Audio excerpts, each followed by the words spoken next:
안녕하십니까. 돈에 빠진 남자 이재용. 백종선입니다. 예. 오늘은 부동산 관련해서 요즘 고민들 많으시죠? 네. 고민들 많으세요. 지난해는 확실히 올랐더라고요. 그렇죠. 서울 뭐 수도권 대전 지역 부동산 막 올랐고 아파트값 올랐죠.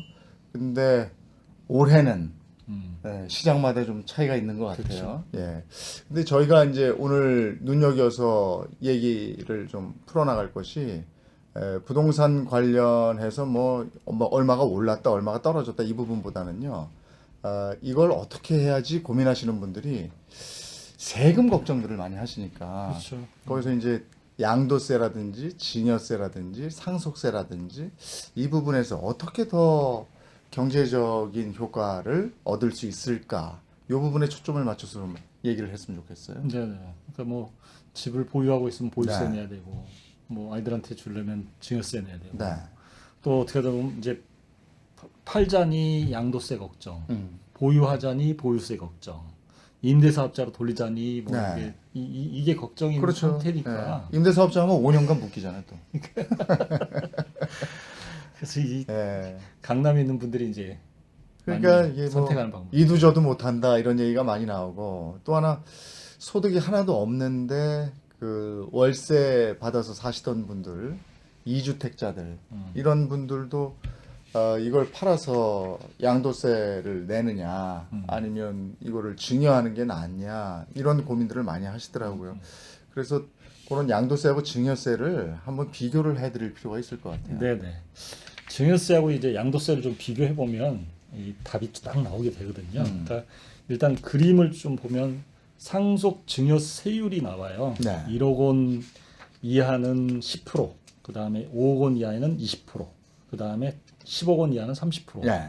그 다음에 30억 원 이하는 40%, 그다음에 30억 원 초과하면 50% 이렇게 아예 금액이 딱 정해서 나와요. 네. 그 증여세는. 네. 근데 증여세를 이제 그 부모님이 자녀한테 증여를 할 때 네.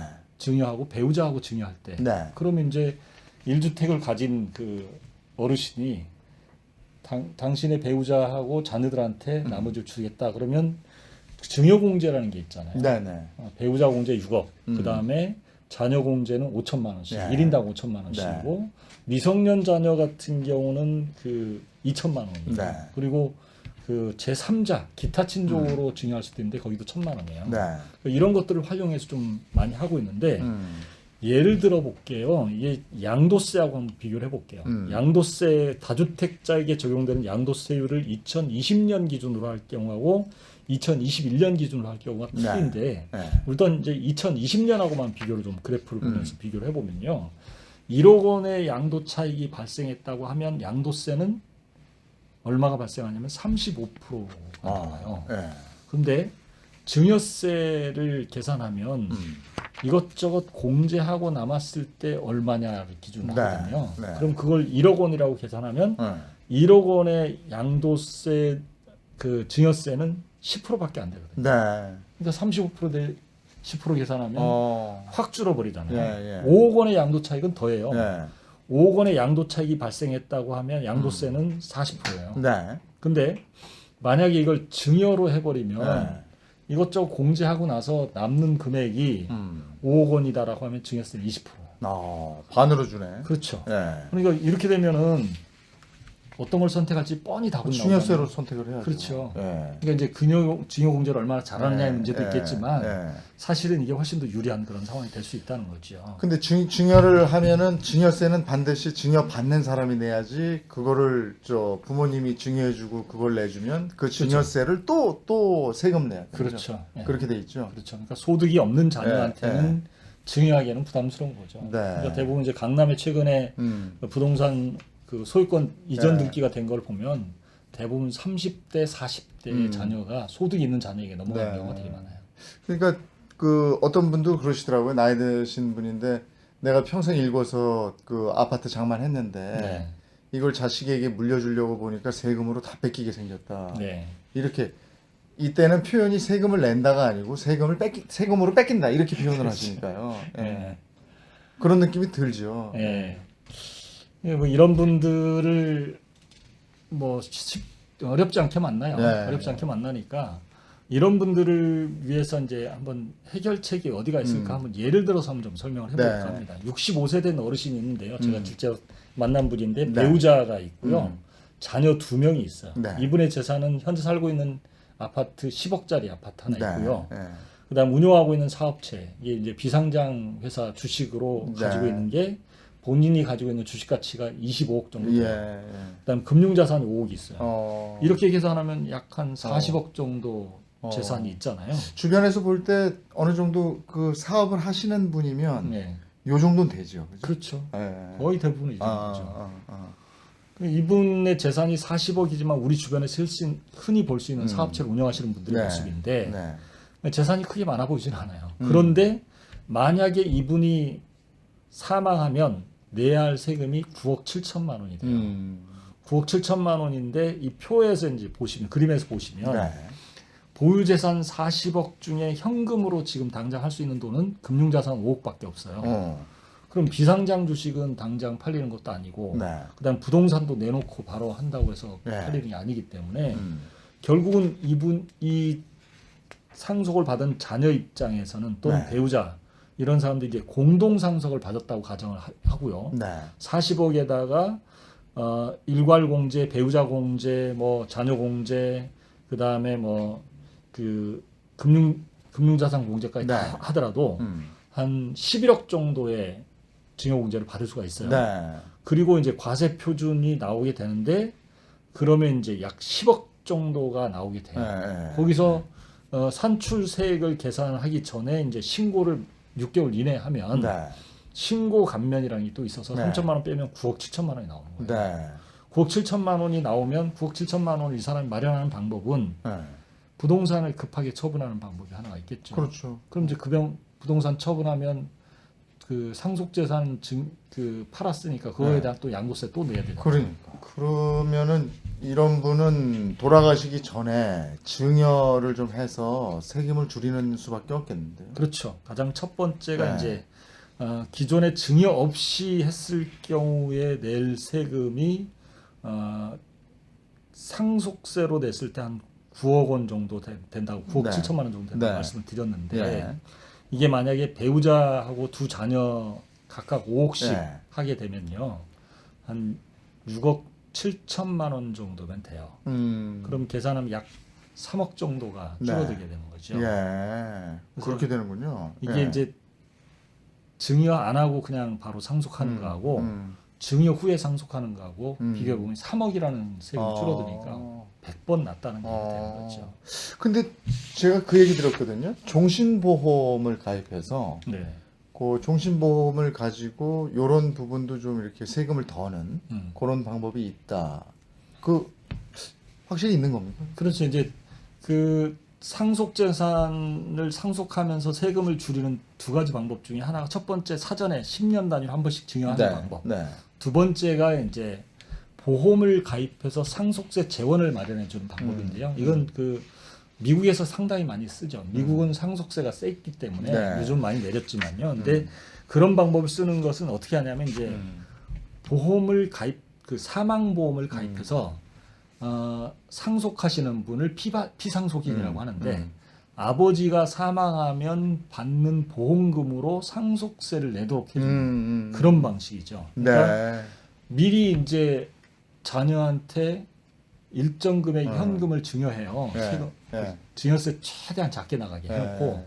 그 돈을 갖고 얘가 보험을 아버지 이름으로 네. 보험을 가입하고 보험료 내는 것과 보험금 타는 것을 아들로 해놓으면 이게 증여세 아니라 상속세를 안 내고 보험금 자체로 아버지로부터 물려받은 재산에 대한 상속세를 낼 수 있는 방법을 택할 수가 있는 거예요. 그러니까 이럴 때는 저 보험 계약자하고 수익자하고 피보험자의 관계 이걸 잘 알아야 될 것 같아요. 우리 이국장님 공부를 하셨어요. 아는데 보험 계약자는 보험료를 내는 사람이에요. 네. 보험회사하고 계약을 하고 그다음에 매달 보험료를 내는 사람 보고 계약자라고 보고 보험 수익자는 보험금을 실제 수령하는 사람이에요. 피보험자는 그야말로 피를 봐야만 되는 사람이다. 그럼 그 사람이 사망해야 된다라고 하는 기준인데 그럼 이제 이게 보험금을 받더라도 상속 대상이 되지 않도록 하는 네. 방법을 써야 되거든요. 네. 그게 이제 계약자, 수익자, 피보험자 관계가 음. 굉장히 중요해요. 아. 근데 이게 첫 번째 보험 계약자하고 보험 수익자가 같아야 된다는 조건이 있어요. 네. 그러니까 요건 아들로 하는 거지. 예. 내가 보험료를 내고 내가 타면 내가 낸 돈으로 내가 타니까 증여세가 발생하지 않죠. 네. 그 다음에 이 보험료를 내는 사람이 그 돈이 없으면 안 돼요. 네. 매달 수입이 있어야 돼요. 그리고 소득이 있는 자녀여야 돼요. 세 번째로 계약자하고 수익자가 같더라도 피보험자하고 계약자 수익자가 같을 필요는 없어요. 달라도 돼요. 그럼 피보험자가 누군데 그럼 이제 누구여야만 하냐면 직계 존비 소득만 해야지 제3자로 뭐 제가 이국장님을 피보험자로 제가 그렇죠. 보험 가입해보면 이건 의심스러운 좀 거예요. 이상하죠. 그럼 이 소득을 가진 내가 상속을 해줄 아버지 이름으로 피보험자를 넣고 보험을 가입시키면 네. 이 아버지가 돌아가시면 보험금을 타게 돼요. 그 보험금은 전부 다 보험료를 내고 보험을 수령하는 네. 사람한 몫으로 돌아가니까 상속 재산이 아닌 거죠. 그걸로 상속세를 내면 된다. 그렇죠. 예, 그렇게 된다. 예. 이게 굉장히 중요한 부분인데 예. 상속세를 안 내는 방법을 꼭 써야 되기 때문에 예. 이거는 보험을 좀 받아서 예. 상속세를 충당할 수 있는 예. 종신보험이 되겠네요. 그렇죠. 예. 그러면 저희가 지금 세금하고 보험에 대한 얘기를 나눴는데 세금 전문가 만나서 세금에 대한 얘기 좀 들어보고요. 보험 전문가 만나서 보험에 대한 얘기 들어보고 오겠습니다. 다녀오겠습니다. 강남 부자들이 종신보험을 가입해서 네. 그 상속세에 대한 대비책을 세운다고 그러는데 네. 근데 종신보험은 그 만약에 제가 가입해서 사망하면 네. 사망보험금이 나오면 그것도 상속세 대상이 아닌가요? 그래서 구조를 잘 짜시면은 상속세를 낼 수도 있고 상속세를 한 푼도 안 낼 수도 있습니다. 네. 사실은 이게 상속세 대비뿐만 아니고 제가 듣기로는 유태인들이 부자 된 방법이 보험으로 부자가 됐다 그래요. 전부 다. 그래서 사람은 언젠가 한 번 죽기 때문에 그 사망에 대비해서 보험금을 이제 보험을 가입하는 경우가 많거든요. 이왕 보험을 가입한다면은 나중에 이제 저 같은 경우는 제가 사망했을 때 내 배우자나 아들이 그 보험금을 받았으면은 세금 한 푼도 안 냈으면 좋겠거든요. 그래서 대부분은 요즘은 이게 일반적으로 많이 알려져 있기 때문에 보험 계약자하고 수익자가 아들이 되고 피보험자가 아버지가 되면은 그게 이제 상속재산으로 보지는 않습니다. 그러나 예외적으로 보험 계약자는 아들로 되어 있지만 실제로 보험료를 아버지가 내줬으면은 그건 상속재산이 되거든요. 그렇기 때문에 자녀가 이제 소득이 있다든지 그걸로 직접 보험료를 내야 되겠죠. 만약에 이제 우리가 생명보험 같은 거는 장기간 내야 될 필요가 있거든요. 그런데 뭐 생명보험 가입할 때 자녀가 이제 소득이 전혀 없을 수도 있어요. 이런 경우에는 그 생명보험금을 납부할 수 있는 현금을 정리를 미리 해서 그 돈으로 납부하게 하면은 다 그 상속재산에 포함이 안 돼서 이제 보험금을 수령할 때 세금을 안 낼 수가 있죠. 요즘 강남의 부자들이 종신보험을 통해서 네네. 상속세를 전략하는 방법이 뭐 널리 퍼졌다라고 그러는데 네네. 뭐 그런 종신보험이 어떤 게 있어요? 사실은 이제 종신보험이라 하면 우리가 이제 돌아가셨을 때 사망보험금을 주는 보험이지 않습니까, 주로. 그런데 이제 보통적으로 부자분들이 종신보험을 많이 이용하신 이유 중에는 우리가 이제 종신보험은 현금으로 좀 주어진다는 게 큰 특징입니다. 그러니까 예를 들면 건물이 우리가 한 20억짜리가 있다. 근데 갑자기 사고에 의해서 내가 하늘나라로 올라가게 되면 그 20억짜리를 자녀한테 줘야 되지 않습니까? 그러면 자녀들이 이 갖고 있는 돈들이 그렇게 많지 않아요, 사실. 그러면 실제로 자녀들은 이 20억짜리를 받았지만 상속세로 한 5억 정도를 내야 된다고 보면 5억이 현금으로 6개월 안에 지급이 돼야겠죠. 근데 그 6개월에 지급되지 않으면 실제로 6개월마다 10%씩 가산이자가 붙어요. 그러니까 5억이다. 세금이 그러면 6개월 뒤에는 5억 5천. 그 다음에 5억 5천이 또 6개월 뒤에는 또 10%니까 어마어마하게 늘어나겠죠. 그래서 6개월 안에 지급을 하려면 어쩔 수 없이 사망보험금으로 부모로부터 받은 사망보험금으로 그건 현금으로 나오지 않습니까? 그래서 현금으로 바로 대체할 수 있는 것들을 준비하기 때문에 그래서 처음부터 가입하기 전에 재산 가액을 살펴보고 그 계산 가액에 맞게끔 종신보험의 액을 좀 설정하신다면 조금 더 좋은 선택이 되지 않을까 이렇게 생각이 듭니다. 뭐 어떤 회사의 뭐 보험이 좋다 뭐 이런 거 뭐 이렇게 뭐 직접적으로 회사를 이렇게 뭐 설명드리기엔 참 어려운 부분이 있지만 보통적으로는 요즘 두 가지 컨셉이 있습니다. 그래서 일반형 종신보험들이 있고요. 그다음에 저해지형이 있습니다.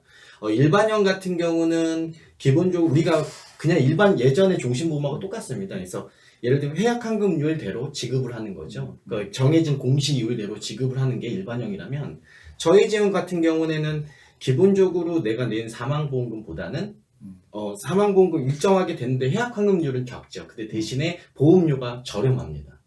그러면 어떤 경우에는 뭐 1,000만 원짜리 보험료가 저해지로 만약에 내가 준비를 한다라고 한다면 한 600에서 뭐 700까지 떨어지는 경우들이 있습니다. 그래서 한 30% 보험료가 30-40%가 좀 저렴한 보험료이기 때문에 그래서 앞으로는 제가 좀 추천드리는 건 이미 좀 보험료를 납입할 수 능력이 되시는 분들이라면 저해지보다는 저는 일반형을 좀 추천드리고 싶어요. 왜냐면 일반형은 우리가 뭐 살면서 보험을 만기까지 갖고 가신 분들에 대한 비율이 생각보다 높지 않지 않습니까? 그러면 해약환급률도 분명히 중요한 부분 중에 하나일 것 같아요. 고액의 보험료일 때도. 그렇기 때문에 저해지형보다는 일반형 보험이 조금 더 종신보험이 좋지만 제일 중요한 컨셉은 여기서 재산가액을 잘 정리를 하는 게 제일 중요합니다. 특히 뭐 부동산, 토지, 그 다음에 갖고 있는 현금 뭐 등등등을 따져서 종신보험에 대한 구간을 어느 정도 구해야 되는지. 두 번째, 여기서 대표님도 아시겠지만 그런 거 혹시 못 느끼셨습니까? 나중에 이제 혹시 제일 자산이 많으십니까? 자식들한테? 예, 그러세요? 네, 만약 이런 경우라면 기본적으로 이 계약 관계가 굉장히 중요합니다. 계약 관계는 크게 이제 계약자, 피보험자, 수익자 이렇게 세 가지가 있는데요. 이 계약자는 돈을 내는 사람, 이 피보험자는 보장을 받는 사람, 수익자는 보험금을 수령하는 사람. 계약자와 수익자가 소득이 있어야 된다는 얘기네, 결론은. 예, 그렇습니다. 계약자와 수익자가 반드시 소득이 있는데 그 소득 범위 내에서 보험료를 부담해야 된다. 그렇죠. 그래야만 그 상속 재산 가액으로 포함이 안 된다. 그렇죠. 네. 근데 이제 그걸 이제 재산 가액을 할 때 지급 조서라는 걸 좀 쓰게 돼 있습니다. 고액 보험료 같은 경우. 그런 부분들은 꼭 준비 잘 하시길 바랍니다. 네, 고맙습니다. 이걸 이렇게 하는 분들이 많이 계셨네요. 그렇죠. 그러니까 강남의 그 부자들의 돈 버는 방법이라 해가지고 또 한동안 뭐 방송에도 나오고 했었는데 이 내용을 보면요, 세금 계산할 때 뭘 중심으로 하느냐, 그러니까 이제 상속 증여 관련된 이 부분을 한번 세무사님이 짚어준 것 같고요. 거기에 이제 보험금을 계약자고 수익자, 피보험자 이 관계가 얼마나 중요한지 이걸 좀 정리해 주셨는데, 요 비과세 요건을 꼭 알아둬야 될 것 같고요. 대한민국의 부자분들이 종신보험을 이용해서 그 상속세 부분에서 어느 정도 이제 보충을 하게끔 이렇게 대비책을 마련해 놓고 있다, 이런 얘기 드렸고요. 집 한 채만 가지고 있어도 이제 상속을 해야 되니까. 그렇죠. 그거는 이제 집 한 채 가진 사람은 현금 잘 안 갖고 있으니까. 그리고 이제 종신보험으로 해결할 수 있다, 이런 마음. 그리고 지금 이제 무엇보다도 걱정하실 분들이 그 집 두 채, 뭐 세 채 이렇게 있는 분들, 집 한 채를 어떻게 할 것인가, 이걸 가지고 증여세, 양도세 이렇게 저울질하고 이런 분들도 많이 계실 텐데 오늘 저희 방송이 좀 참고가 됐으면 하는 바람이고요. 좀 더 궁금한 게 있으시다 그러면 저희한테 문의를 해주시면 저희가 아는 범위 내에서, 전문가도 저희는 찾아갈 수 있으니까요, 상담을 해드리도록 하겠습니다. 보시고 도움이 되셨으면 구독, 좋아요 눌러주시기 바랍니다. 함께해 주셔서 고맙습니다. 감사합니다.